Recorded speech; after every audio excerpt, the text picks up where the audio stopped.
So I've got a couple 100 miles on the pitch stop mount I installed the other day. I just figured I'd give you all an overview of whether or not I think it's worth it on basically a street car. In my honest opinion, I don't really think it's worth the money on a street driven car. Let's put it this way, or a mostly stock car. Now, if you're pushing a lot of horsepower, you've got a big build going, yeah, I could see the need for it. Track your car all the time.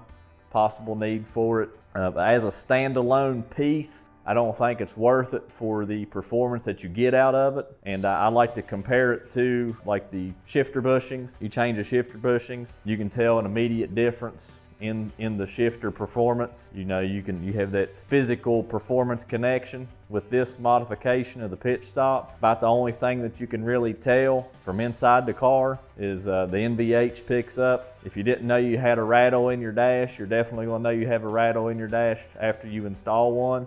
Does the pitch stop mount do its job? Yes, obviously it's more solid versus the OEM's, you know, soft rubber. That's why you get the cushy ride out of the OEM one and no buzziness, is because it's flexing all the time, and of course the solid mount's not going to. For my mount in particular, I went with the Faction Fab. One, it has a spherical bushing, attaches to the motor itself, and then a poly bushing attaches around in the firewall area. That spherical bushing allows for a little bit of side-to-side movement, so you're not torquing your firewall bracket as much to crack it. I myself wanted this mount, and I got it for Christmas just for my build plans for the car overall. So just one piece of the puzzle for me. The pitch stop mount I feel would be more of a performance upgrade if you did all of the mounts and such, the motor mounts and such all together. Then I think you could tell more of a difference, but just as a standalone unit,